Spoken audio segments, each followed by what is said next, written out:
તો આજે આપણે નવીન પ્રકારના દાખલા શીખવાના છીએ। આજના જે નવીન પ્રકારના દાખલા જે છે એમાં આપણે શીખીશું કે લંબાઈમાં વધારો થતો હોય ટકાવારીમાં અથવા ઘટાડો થતો હોય તો એના આધારે ક્ષેત્રફળમાં શું ફેર પડે, ક્ષેત્રફળમાં શું ફેરફાર થાય। ચોરસની લંબાઈમાં ખાલી જગ્યાએ ટકાનો વધારો થતો હોય, ચોરસની પહોળાઈમાં ખાલી જગ્યાએ ટકાનો ઘટાડો થતો હોય તો એના કારણે ક્ષેત્રફળમાં શું ફેર પડે ટકાવારીના આધારે, એવા દાખલા આપણે સમજવાના છે। ઇન શોર્ટ આને એવું કહી શકાય કે લંબાઈમાં વધારો ઘટાડો થાય તો ક્ષેત્રફળમાં શું ફેર પડે ટકાવારીમાં, એવા દાખલા આપણે જોઈશું। તો પહેલાં શું કીધું છે કે ચોરસની બાજુમાં 20% ઘટાડો થાય તો ક્ષેત્રફળમાં કેટલો ઘટાડો થશે। તો 20%નો ઘટાડો એનો મતલબ શું, 20% એટલે શું, તો કે 1/5, તો એનો મતલબ કે 5માંથી 4 બની ગઈ હશે। લંબાઈ કેટલી બની ગઈ હશે, 5માંથી 4। તો હવે 5માંથી 4 બની ગઈ હશે તો એવું કહી શકાય કે 5 જે છે એ જૂની લંબાઈ હશે અને 4 જે છે એ નવી લંબાઈ હશે, એ નવી લંબાઈ હશે। તો વાત કરીએ ચોરસનું ક્ષેત્રફળ, તો ચોરસના ક્ષેત્રફળનું સૂત્ર શું થાય, તો ચોરસના ક્ષેત્રફળનું સૂત્ર તો થાય લંબાઈ ગુણ્યા લંબાઈ, લંબાઈ ગુણ્યા લંબાઈ। તો આ એક બાજુની લંબાઈ છે એવું કહી શકાય, આ એક લંબાઈ થઈ। તો એવી જ રીતે બીજી લંબાઈ કેટલી હશે, બીજી બાજુની લંબાઈ, તો બીજી બાજુની લંબાઈ પણ 5માંથી 4 જ બની ગઈ હશે ને। તો હવે ક્ષેત્રફળ મેળવવા માટે બંનેનો ગુણાકાર કરીએ તો આ બાજુ આ જૂનામાં ગુણાકાર થાય અને આ બાજુ આ નવામાં પણ ગુણાકાર થાય। તો વાત કરીએ અહીંયા સમજીએ તો ખ્યાલ આવે કે અહીંયા ગુણાકાર અને અહીંયા ગુણાકાર, 5 ગુણ્યા 5નો ગુણાકાર થાય 25 અને 4 ગુણ્યા 4નો ગુણાકાર થાય 16। તો શું થયું, તો કે જૂનું ક્ષેત્રફળ હતું 25 અને નવું કેટલું થઈ ગયું, નવું થઈ ગયું 16। જૂનું ક્ષેત્રફળ કેટલું હતું 25 અને નવું કેટલું થઈ ગયું 16 થઈ ગયું। તો કે ક્ષેત્રફળમાં કેટલો ઘટાડો થયો, કેટલો ઘટાડો થયો, 25 હતું 16 થઈ ગયું તો કેટલું ઘટ્યું, 16 ને 4 20 અને 5 25, તો કે 9 ઘટ્યું। શું થયું, 9 ઘટ્યું। 9 કોની ઉપર ઘટ્યું, તો કે 25 ઉપર 9 ઘટ્યું ને, પહેલાં 25 હતું અને 16 થઈ ગયું તો 25 ઉપર 9 ઘટ્યું। 25 ઉપર 9નો ઘટાડો ગુણ્યા 100 અને ટકા, તો કે 25 ચોક 100 તો 9 ચોક 36, 36%, 36%નો ઘટાડો થયો। જવાબ આપણને તરત મળી જાય કે 36%નો ઘટાડો। આ પ્રકારના દાખલા ગણવા માટેની આ પહેલી રીત છે, આ જે છે એ પહેલી રીત છે। બીજી રીત શું છે એ સમજીએ। બીજી રીત એ છે કે ચોરસની બાજુમાં 20%નો ઘટાડો થાય તો ક્ષેત્રફળમાં કેટલો ઘટાડો થાય। તો આપણે માની લઈએ કે ચોરસની બાજુ જે છે, ધારો કે ચોરસની બાજુનું માપ જે છે પહેલું જૂનું માપ એની લેન્થ, એની લંબાઈ કેટલી હતી, 100 હતી। જૂના માપમાં લંબાઈ કેટલી હતી, 100 હતી। તો એ નવા માપમાં લંબાઈ કેટલી થશે, 20% ઘટાડો થઈ જશે। 100માંથી 20% ઘટે તો થઈ જાય 80, 100માંથી 20% ઘટે તો થઈ જાય 80। કઈ રીતે, 100ના 20% થાય 20, તો અને આમાંથી 20 બાદ કરીએ તો 80 થઈ જાય। તો હવે જૂનું ક્ષેત્રફળ ગોતીએ તો જૂનું ક્ષેત્રફળ થાય L² એટલે કે લંબાઈ ગુણ્યા લંબાઈ, તો લંબાઈનો ગુણાકાર થાય તો અહીંયા 100 ગુણ્યા 100 કરીએ તો કેટલા થઈ જાય, 100 ગુણ્યા 100 કરીએ તો 1ની પાછળ 4 0 લાગી જાય। તો સેમ એ જ રીતે અહીંયા ક્ષેત્રફળ કેટલું થઈ જશે, તો કે અહીંયા ક્ષેત્રફળ પણ L² થઈ જશે, તો અહીંયા 80 ગુણ્યા 80 થઈ જશે। તો 80 ગુણ્યા 80 કેટલી થાય, 88 64 અને પાછળના 2 0, તો કે થઈ જાય 6400। તો ક્ષેત્રફળમાં શું ફેરફાર થયો, તો કે ક્ષેત્રફળ પહેલાં 10,000 હતું અને હવે કેટલું થઈ ગયું, તો કે 6400। પહેલાં 10,000 હતું અને હવે કેટલું થઈ ગયું 6400। તો 10,000 હતું અને 6400 થઈ ગયું તો ફેર કેટલો પડ્યો, તો અહીંયા જોઈએ 6400, 6400 આમાં 600 નાખીએ તો કેટલા થઈ જાય 7,000 અને ઉપરના બીજા 3,000 એટલે 10,000 થઈ જાય। તો કેટલાનો ફેર પડ્યો, 3600નો ફેર પડ્યો। કેટલાનો, 3600નો ફેર પડ્યો કોની ઉપર, તો કે 10,000 ઉપર, 10,000 ઉપર 3600નો ફેર પડ્યો, 10,000 ઉપર 3600નો ફેર પડ્યો ગુણ્યા 100 કરીએ એટલે જવાબ મળી જાય। તો આ 2 0 ઉડી ગયા, આ 2 0 ઉડી ગયા, આ 2 0 ઉડી ગયા, આ 2 0 ઉડી ગયા, તો જવાબ મળી ગયો આપણને 36%। તો આમાં પણ આપણને જવાબ કેટલો મળ્યો, તો કે 36% જ મળ્યો। આ બીજી રીત છે। તમારે કઈ રીત યાદ રાખવાની છે, તમારે બંને રીત યાદ રાખવાની છે અને બંને રીતથી પ્રેક્ટિસ કરવાની છે। એક્ઝામમાં ક્યારે કઈ રીતની જરૂર પડે એ આપણે એડવાન્સ કહી શકીએ નહીં, તમારે બંને રીત યાદ રાખવાની છે અને બંનેનો ઉપયોગ કરવાનો છે। હવે બીજો દાખલો છે કે ચોરસની બાજુમાં 10% વધારો થાય તો ક્ષેત્રફળમાં કેટલો વધારો થાય। તો સમજીએ, 10% વધારો થાય તો એનો મતલબ શું, 10% એટલે તો કે 1/10, તો એનો મતલબ શું, 10માંથી 11 બની ગઈ, 10માંથી 11 બની ગઈ। એક બાજુ 10માંથી શું બની ગઈ હશે, 10માંથી 11। તો બીજી બાજુ હશે એ પણ 10માંથી 11 બની હશે ને, કારણ કે ચોરસ એટલે ચારેય બાજુ સમાન હોય એને તો ચોરસ કહેવાય ને. તો જો એક બાજુ 10માંથી 11 બની હોય તો બીજી 10માંથી 11 જ બનવાની છે, બરાબર. તો હવે આપણે ક્ષેત્રફળ ગોતવાનું છે. તો ક્ષેત્રફળ એટલે થાય લંબાઈ ગુણ્યા લંબાઈ અથવા લંબાઈનો સ્ક્વેર. તો અહીંયા આ બેનો ગુણાકાર, આ 10 જૂનું હતું અને 11 જે છે એ નવું હતું. તો 10 ગુણ્યા 10 કેટલા થઈ જાય? 100 થઈ જાય. અને 11 ગુણ્યા 11 કેટલા થઈ જાય? 121 થઈ જાય. તો કેટલો વધારો થયો? પહેલાં 100 હતું અને હવે 121 થઈ ગયું. તો કે 21નો વધારો થયો. ભાઈ 21નો વધારો તો 100 ઉપર થયો. 21નો વધારો 100 ઉપર થયો. અને ટકાવારી તો હંમેશા 100ના આધારે જ ગોતવામાં આવે છે. ટકાવારી તો હંમેશા 100ના આધારે જ ગોતાય છે. તો અહીંયા ડાયરેક્ટ આપણને ખબર પડી જાય કે 21% વધારો થયો, 21%. તેમ છતાં પણ જો આપણે ગોતવું હોય તો કે 100 હતા અને 121 થઈ ગયા, તો કે 21નો વધારો. તો કે 21નો વધારો કોની ઉપર? તો કે 100ની ઉપર. ટકા ગોતવા માટે 100 અને ટકાની નિશાની તો ઉડી જાય 100 અને જવાબ મળી જાય, બરાબર. તો આ બીજી રીત છે. આ રીતે પણ ગણી શકાય. આને પણ આપણે બીજી રીતે ગણીએ તો બીજી રીત કઈ હોઈ શકે કે માની લો કે લંબાઈ પહેલાં કેટલા હતી? તો કે લંબાઈ પહેલાં 100 હતી, બરાબર. ચલો, લંબાઈ પહેલાં કેટલી હતી? તો કે 100 હતી. આ થઈ ગઈ જૂની લંબાઈ. હવે એમાં 10% વધારો થાય. 10% વધારો થાય તો કે લંબાઈ કેટલી થઈ જાય? 110 થઈ જાય. તો લંબાઈ કેટલી થઈ જાય? 110 થઈ જાય. આ નવી લંબાઈ થઈ ગઈ, બરાબર. હવે એનું ક્ષેત્રફળ ગોતવાનું છે. તો ક્ષેત્રફળમાં તો શું થાય? 100 ગુણ્યા 100 કરવું પડે તો 10,000 થઈ જાય, 10,000. અને અહીંયા નવી લંબાઈ કેટલી થઈ જશે? અહીંયા નવી લંબાઈ 110 ગુણ્યા 110 તો 11નો વર્ગ 121 અને પાછળ 200. તો 10,000માંથી કેટલું બની જાય? 12,100 બની જાય. 12,100. તો કેટલાનો વધારો થયો? તો કે 2100નો વધારો થયો. 2100નો વધારો કોની ઉપર? 10,000 ઉપર. તો કે 10,000 ઉપર 2100નો વધારો ગુણ્યા 100 ટકાની નિશાની. તો આ 2 0 ગયા, આ 2 0 ગયા અને આ 2 0 ગયા, આ 2 0 ગયા. તો પણ જવાબ આપણને કેટલો મળે છે? 21% જ મળે છે. 21% જ મળે છે. તો બંને રીત આપણને આવડતી હોવી જોઈએ. આગળનો એક દાખલો છે. આયતની લંબાઈમાં 20% અને પહોળાઈમાં 10% વધારો થાય તો ક્ષેત્રફળમાં કુલ કેટલો વધારો થશે? પહેલાં તો સમજો આયત એટલે શું? તો કે આયત એટલે થાય લંબચોરસ, એટલે કે રેક્ટેંગલ. આયત એટલે શું થાય? લંબચોરસ અથવા રેક્ટેંગલ. તો એની લંબાઈમાં 20%નો વધારો થાય છે. તો 20% એટલે શું? તો કે 20% એટલે 1/5. તો એનો મતલબ શું? લંબાઈ એટલે શું? લંબાઈ બરાબર, તો લંબાઈ 20%નો વધારો થાય છે. 20% એટલે 1/5. તો 5માંથી કેટલી બની ગઈ હશે? 6 બની ગઈ હશે. 5માંથી 6. અને પહોળાઈની વાત કરીએ, પહોળાઈ તો એમાં 10%નો વધારો થાય છે. 10% એટલે 1/10. તો શું બન્યું હશે?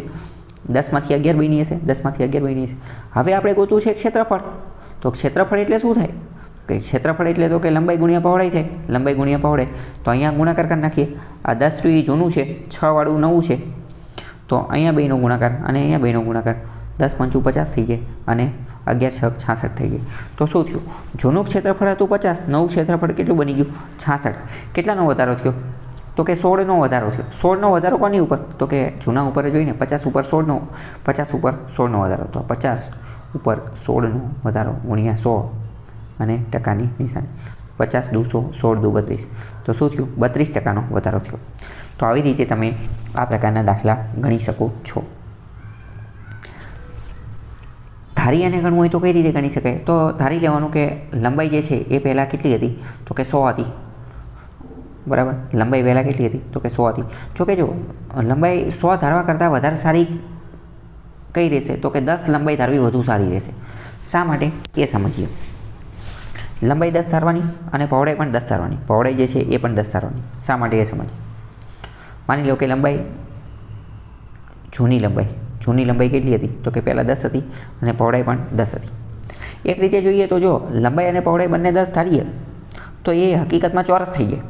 પણ એક રીતે જોઈએ તો દરેક ચોરસ એ લંબચોરસ તો છે જ તે. દરેક ચોરસ એ લંબચોરસ તો છે જ તે. પરંતુ દરેક લંબચોરસ એ ચોરસ નથી, કારણ કે બંને વચ્ચે ડિફરન્સ આવે એટલે. ચલો, તો આપણે માનીએ કે જૂની 10 થઈ જશે. કે જૂની લંબાઈ આપણે બંનેની જૂની લંબાઈ 10 ધારી લઈએ અને જૂની પહોળાઈ જે છે એ પણ 10 ધારી લઈએ. હવે વાત કરીએ કે નવી. તો નવી શું થાય છે? એમાં 20%નો વધારો થાય છે. તો 10ના 20% કેટલા થાય? 10ના 20% થાય. 10ના 20% કેટલા થાય? તો કે 10ના 20% થાય 2 અને વધારો તો કેટલા થઈ જશે? 12 થઈ જશે. 12 થઈ જશે. અહીંયા શું થાય છે? 10% વધારો થાય છે. 10 ના 10% કેટલા થાય? તો કે 1 વધારો થઈ છે, તો કેટલા થઈ જશે? 11 થઈ જશે. 11. હવે જૂની જે છે, જૂની 2નો ગુણાકાર તો કેટલા થશે? 100 ક્ષેત્રફળ માટે. અને અહીંયા 2નો ગુણાકાર કેટલો થાય? 12 ગુણ્યા 11 કરવાના છે. તો 12 ગુણ્યા 11 તમે કરો તો કેટલા થશે? 132. તો પહેલાં ક્ષેત્રફળ હતું 100 અને હવે કેટલું થઈ ગયું? 132. તો ડાયરેક્ટ જ દેખાવો પડી જાય કે 32%નો વધારો. તમને જે રીત અનુકૂળ આવે એ રીતનો ઉપયોગ કરવાનો છે, બરાબર. અહીંયા કદાચ એક વસ્તુ તમે નોટ કરી હશે કે 12 ગુણ્યા 11 બરાબર મેં ડાયરેક્ટ 132 કરી દીધા. તો એવું કરી દે તો એની માટેની એક શોર્ટકટ ટ્રીક છે, એ પણ તમે સાથે યાદ રાખી લો, તમારા મગજની અંદર ફિટ કરી દો. ગમે ત્યારે કોઈ પણ સંખ્યાનો 11 વડે ગુણાકાર કરવો હોય, ગમે ત્યારે કોઈ પણ સંખ્યાનો 11 વડે ગુણાકાર કરવો હોય અને એ 2 અંકની સંખ્યા હોય તો શું કરવાનું? આ 2 અંક હોય ને, એકડો અને બગડો, એને આ મૂકી દેવાના. પહેલાં મૂકવાના અને છેલ્લે મૂકવાનો. વચ્ચેની જગ્યા ખાલી રાખવાની અને વચ્ચે એ 2નો સરવાળો મૂકી દેવાનો. 2 ને કેટલા થાય? 3. વચ્ચે સરવાળો મૂકી દેવાનો. ફોર એક્ઝામ્પલ સમજો કે 22 ગુણ્યા 11 કરવા છે તો 2 બગડાને સાઈડમાં મૂકી દેવાના. 2 ને 2 કેટલા થાય? 4. તો 242 જવાબ. માની લો કે 32 ગુણ્યા 11 કરવા છે તો 3 અને 2 મૂકી દેવાના અને વચ્ચે 2નો સરવાળો. 3 ને 2 5. માની લો કે 45 ગુણ્યા 11 કરવા છે તો શું કરવાનું? 4 અને 5. તો 4 અને 5 મૂકી દેવાના. વચ્ચે ખાલી. વચ્ચે શું? 4 અને 5નો સરવાળો. 4 ને 5નો. તો આવી રીતે આવી ટ્રીકનો પણ ઉપયોગ કરવાનો છે. આગળનો પ્રશ્ન છે, ચોરસની બાજુમાં 50%નો ઘટાડો થાય તો ક્ષેત્રફળમાં કેટલો ઘટાડો થાય? તો કે 50% એટલે શું? તો કે 1/2. એનો મતલબ શું? કે પહેલાં બાજુ 2 હશે અને 2માંથી 1 બની ગઈ હશે તો લંબાઈ એવી થઈ હશે. તો આ બીજી બાજુ પણ એવી જ થઈ હશે, 2માંથી 1 થઈ ગઈ હશે. અને ક્ષેત્રફળ ગોતવાનું છે તો ગુણાકાર કરવો પડે, લંબાઈ ગુણ્યા લંબાઈ, અથવા સ્ક્વેર કરવો પડે. તો 2 દુ 4 અને 1 એકુ 1. તો ક્ષેત્રફળ કેટલું થયું? પહેલાં 4 હતું અને હવે 1 થઈ ગયું. 4માંથી 1 થઈ ગયું. 4માંથી 1 થઈ ગયું. તો કેટલાનો ઘટાડો થયો? 3નો ઘટાડો થયો. 3નો ઘટાડો. 4માંથી 1 થઈ ગયું તો 3નો ઘટાડો થયો ને. કે 3નો ઘટાડો. 3નો ઘટાડો કોની ઉપર? તો કે 4 ઉપર. 3નો ઘટાડો 4 ઉપર. 3નો ઘટાડો કોની ઉપર? 4 ઉપર. તો જવાબ શું આવે? 3/4. ટકાવારી ગોતવા માટે ગુણ્યા 100 અને ટકાની નિશાની. ગુણ્યા 100 અને ટકાની નિશાની. તો શું થાય? તો કે 25 ચોક 100 અને 25 તારી 75%. 75%. પણ મોસ્ટ ઇમ્પોર્ટન્ટ અહીંયા 75%, તો 75% જવાબ આવશે. પરંતુ મોસ્ટ ઇમ્પોર્ટન્ટ તમે યાદ રાખો, જેવું આપણે 3/4 પહોંચીએ તો તરત તમને ખબર પડી જવી જોઈએ કે 3/4 આ તો 75% છે. કેમ? કારણ કે 3/4 એ જે ફ્રેક્શનમાં જે છે એ ટકાવારીમાં કેટલું થતું હતું? તો એ તો 75% થતું હતું. એ મેં તમને ઇમેજિન ટેકનિકથી પણ ચલાવેલું હતું કે માની લો કે 4 ખાના છે, 1 2 3 અને 4. તો એમાંથી 3 ભરેલા છે તો 75% ભરેલું હોય, બરાબર. એ બધું આપણે સાલો પહેલાં સમજી ગયા છીએ. જો યાદ ન હોય તો જૂના વિડીયોઝ જોઈ લેજો, બરાબર. તો એવી રીતે આ વસ્તુને પણ ગણી શકીએ છીએ. તો એવી રીતે આ જ દાખલો તમારે બીજી રીતે પણ ગણવાનો છે કે ચોરસની બાજુ જે છે એ 10 ધારી લેવાની, જૂની બાજુ 10 ધારી લેવાની અને એમાં 50%નો વધારો કરી અને બરાબર. તો 50%નો વધારો, 10ના 50% કેટલા થાય? 5. વધારો થાય તો 15 થઈ જાય. અહીંયા પણ 15 થઈ જાય. એ રીતે પણ દાખલો તમારે આ જાતે ગણવાનો છે. આગળનો બીજો દાખલો છે કે આયતની લંબાઈમાં 30% ઘટાડો અને પહોળાઈમાં 20% ઘટાડો થાય તો ક્ષેત્રફળમાં શું ફેર પડે? તો પહેલાં વાત કરીએ લંબાઈ. કે લંબાઈમાં શું છે? તો કે 30% ઘટાડો થયો. 30% ઘટાડો થયો. તો 30% એટલે શું થાય? જો હવે 30%ના ફ્રેક્શન ડાયરેક્ટ થતા નથી તો શું કરીએ? 30/100 મૂકી દઈએ. 30/100 0 0 ઉડી ગયા. તો કે 3/10. તો એનો મતલબ શું? એનો મતલબ એમ કે 10માંથી 7 થયા હશે. 10માંથી કેટલા થયા હશે? 10માંથી 7. 10માંથી 7. પહોળાઈ 20% છે તો 20% એટલે શું? તો કે 20% એટલે તો 1/5. 1/5. 1/5. એમાં પણ ઘટાડો થયો છે તો એનો મતલબ કે 5માંથી 4 થયું હશે. ક્ષેત્રફળ ગોતવા માટે બંનેનો ગુણાકાર કરવો પડે તો બધી બાજુ ગુણાકાર કરી નાખવી. 10 × 5 = 50 અને 7 ચોક 28. તો કુલ ક્ષેત્રફળમાં કેટલો ઘટાડો થયો? પહેલાં 50 હતું, હવે 28 થઈ ગયું. પહેલાં 50 હતું, હવે 28 થયું. તો ઘટાડો કેટલો થયો? 28 ને 2 30 અને ઉપરના 20 એટલે કેટલા? 22નો ઘટાડો થયો. 22નો ઘટાડો કોની ઉપર? તો કે 22નો ઘટાડો 50 ઉપર. 22નો ઘટાડો કોની ઉપર? તો કે 50 ઉપર. અને ગુણ્યા 100 ટકાવારી ગોતવા માટે. તો કે 50 દુ 100, 22 દુ 44%. તો કુલ કેટલો ઘટાડો થયો? 44% જે છે એ જવાબ આવશે. સેમ આ જ વસ્તુને તમારે ટકા 100 ધારીને પણ ગણવાની છે. 100 ધારીને પણ તમે આ દાખલો જે છે એ ગણી શકો છો. મોસ્ટ ઇમ્પોર્ટન્ટ આ દાખલાની અંદર એવું પણ પૂછી શકે કે અમુક વાર વધારો થતો હોય અને અમુક વાર ઘટાડો થતો હોય. ફોર એક્ઝામ્પલ લંબાઈમાં વધારો કે અને પહોળાઈમાં ઘટાડો કે એવું પણ પૂછી શકે કે લંબાઈમાં વધારો થાય છે અને પહોળાઈમાં ઘટાડો થાય છે. ચલો આપણે એકાદો દાખલો લઈ લઈએ કે લંબાઈમાં 25% ઘટાડો થાય છે, લંબાઈમાં 25% ઘટાડો થાય છે અને પહોળાઈમાં 20% વધારો થાય છે. એવો આપણે દાખલો લઈ લઈએ. તો 25% એટલે શું થાય? તો કે 1/4. એમાં માની લો કે એમાં ઘટાડો લઈએ તો 4માંથી કેટલા થઈ જાય? 3 થઈ જાય. અને પહોળાઈમાં 20% વધારો, તો 20% એટલે શું થાય? 1/5. એમાં વધારો થાય છે તો 5માંથી કેટલા બની જાય? 6 થઈ જાય. તો ક્ષેત્રફળમાં શું થાય જોઈ લઈએ આપણે શું થાય છે. 5 ચોક 20 અને 6 તરી 18. તો શું થયું? ક્ષેત્રફળમાં ઘટાડો થયો. ક્ષેત્રફળમાં ઘટાડો થયો. કેટલો ઘટાડો થયો એ પણ જોઈ લઈએ. તો કે 2નો ઘટાડો. 2નો ઘટાડો કોની ઉપર? તો કે 20 ઉપર ગુણ્યા 100 અને ટકા. તો 20 × 5 100 અને 5 × 2 10. 10%નો ઘટાડો થયો. તો આવા દાખલા પણ પૂછી શકે. પણ આપણે જે બહુ પહેલાં ટકાવારીને ફ્રેક્શનમાં જે કન્વર્ટ કરી દેતા હતા એ ટકાવારીને ફ્રેક્શનમાં કન્વર્ટ કરી અને તાત્કાલિક સરળતાથી ફટાફટ જવાબ જે છે એ મેળવવાનો છે. 100 વડે ધારીને પણ દાખલા ગણવાના છે. એ રીત પણ તમને આવડતી હોવી જોઈએ. પણ વધુ સરળ રીત કઈ પડશે? તો કે વધુ સરળ રીત જે છે એ ફ્રેક્શનવાળી પડશે. આગળનો બીજો દાખલો છે કે ચોરસની બાજુમાં 25%નો વધારો થાય તો ક્ષેત્રફળમાં કેટલો વધારો થાય? તો 25% એટલે શું? તો કે 1/4. તો 25%નો વધારો એટલે શું? તો કે 4માંથી 5 બની ગઈ. તો બીજી બાજુ 4માંથી 5 બની ગઈ છે. ક્ષેત્રફળ માટે શું કરવું પડે? 2નો ગુણાકાર કરવો પડે. તો ચોકો 16, 5 25. તો વધારો થયો. કેટલાનો વધારો થયો? 16માંથી 25 બની ગઈ. તો 16 ને 4 20 અને 25 ના બીજા 5 બરાબર. તો 9નો વધારો થયો. 9નો વધારો કોની ઉપર? તો કે 16 ઉપર. તો કે 16 ઉપર 9નો વધારો ગુણ્યા 100%. તો હવે આનો આપણે હિસાબ કરવો પડે. તો કે ચોકો 16 અને 25 ચોક 100. તો 25 નવા જે છે એ 225 થશે અને છેદમાં 4%. આવી રીતનો કંઈક જવાબ આવશે. આમાંથી એકાદો આવતો હશે બરાબર. તો આવી રીતે તમારે તૈયાર રહેવાનું. સેમ આવી જ રીતે વર્તુળના ક્ષેત્રફળનો પણ પ્રશ્ન પૂછી શકે કે વર્તુળની ત્રિજ્યામાં 40% ઘટાડો થાય તો ક્ષેત્રફળમાં કેટલો ઘટાડો થશે? તો પહેલાં આમાં તમને અમુક બેઝિક વસ્તુ ખબર હોવી જોઈએ કે વર્તુળનું ક્ષેત્રફળ જે છે એનું સૂત્ર આવડતું હોવું જોઈએ. આમાં જો મોસ્ટ ઇમ્પોર્ટન્ટ એ પણ છે જો સૂત્ર ન આવડતું હોય તો પછી નકામું. વર્તુળના ક્ષેત્રફળનું સૂત્ર છે πr² અથવા તો πr².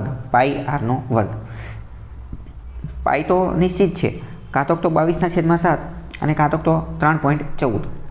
આખો ખેલ આર ઉપર જ રહેલો છે. આર એટલે કે રેડિયસ એટલે કે ત્રિજ્યા એટલે કે 40% એની ઉપર જ રહેલો છે. એના આધારે જ બધો વધઘટ થતી રહેતી હોય. તો વર્તુળના ક્ષેત્રફળનું સૂત્ર શું છે? તો કે πr². πr². તો 40% ઘટાડો થયો. ચલો તો આપણે એના આધારે દાખલો ગણીએ. તો કે 40% એટલે શું થાય? ફ્રેક્શનમાં કરીએ તો 40%. તો કે 40/100. તો શું થાય? 0 0 ઉડી જાય. 2 × 4 અને 5 × 10. તો શું થાય કે 2/5. 2/5 ઘટાડો થાય છે. તો એનો મતલબ શું કે 5માંથી 3 બની ગયા. 5માંથી 3 બની ગયા. 5માંથી 3 બની ગયા. આ 5માંથી આ 2 બાદ કરવાના. શું લેવા એ આપણે સાલો પહેલાં ભણી ગયા છીએ. તો પહેલાં ત્રિજ્યા હતી 5 અને હવે ત્રિજ્યા કેટલી થઈ ગઈ? 3. પહેલાં ત્રિજ્યા કેટલી હતી? 5 હતી અને હવે થઈ ગઈ 3. તો πr² અને જૂની ત્રિજ્યા પ્રમાણે દાખલો ગણીએ. તો કે 22/7 ગુણ્યા 5² તો 5² થઈ જાય 25 અને આ બાજુ કરીએ πr². તો 22/7 અને ગુણ્યા 3² તો 3² કેટલો થઈ જાય? 9. હવે જો 22/7 એ તો બંને બાજુ ઉડી જ જવાના છે એટલે એને આપણે કોઈ ધ્યાને લેવાની જરૂર નથી.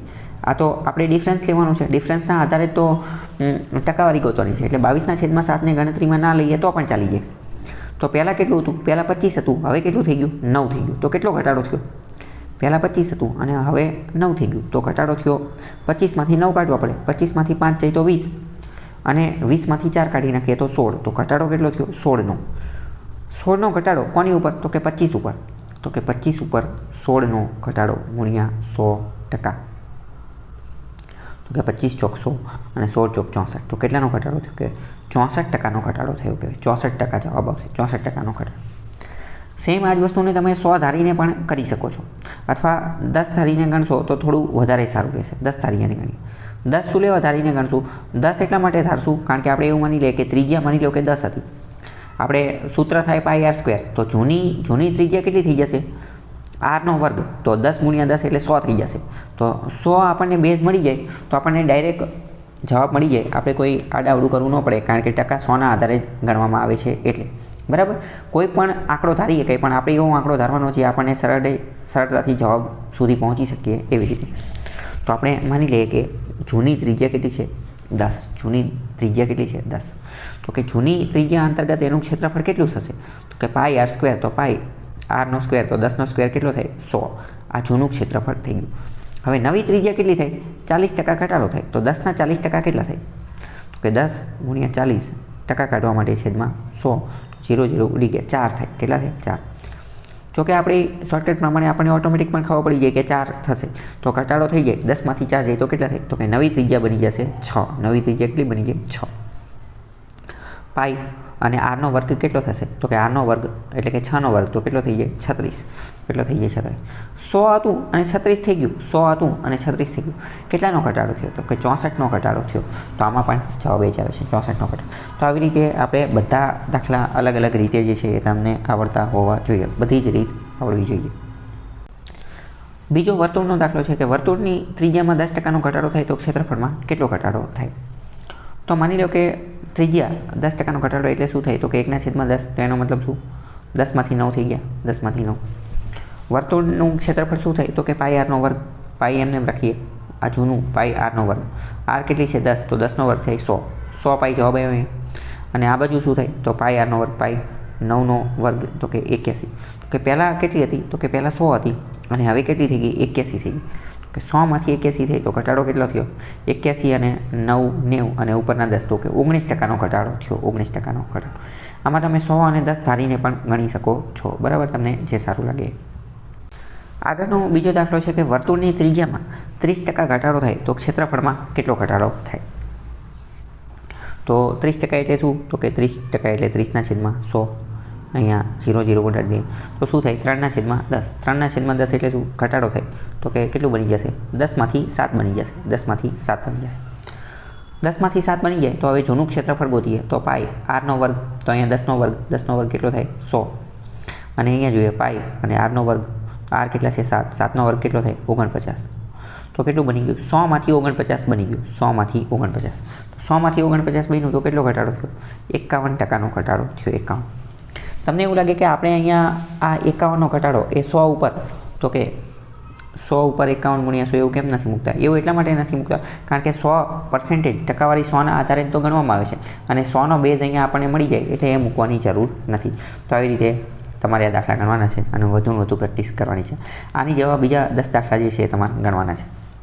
ચલો, બીજો એવો જ દાખલો છે. વર્તુળની ત્રિજ્યામાં 20% વધારો થાય તો ક્ષેત્રફળમાં કેટલો વધારો થાય? તો 20% એટલે શું? તો કે 20% એટલે થાય 1/5. 1/5. તો એનો મતલબ શું? કે ત્રિજ્યા બની ગઈ 5માંથી 6. 5માંથી કેટલી બની ગઈ? 6. તો વર્તુળના ક્ષેત્રફળનું સૂત્ર શું છે? પાઈ આર સ્ક્વેર. પાઈ આરનો વર્ગ, તો આર એટલે કેટલી? 5. તો 5 5 25. અને અહીંયા કેટલું થાય? પાઈ આરનો વર્ગ કેટલો? તો કે 6 6 36. પાઈ તો એટલું જ દેવાનું છે, આપણે ડિફરન્સ લેવાનો છે. તો પહેલાં ક્ષેત્રફળ હતું 35, હવે કેટલું થઈ ગયું? હવે થઈ ગયું 36. કેટલાનો વધારો થયો? તો કે 25 ને 10 35, એટલે કે 11નો વધારો થયો. 11નો વધારો કોની ઉપર? તો કે 25 ઉપર.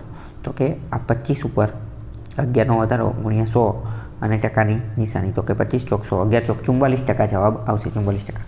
સેમ આ જ વસ્તુને તમે 10% 10 અને 100 ધારીને પણ કરી શકો છો. 10 અને 100 ધારીને, જેવી રીતે મેં ચલાવ્યું એ રીતે. આની જેવા બીજા દાખલા તમારે જાતે ગણવાના છે હોમવર્કની અંદર.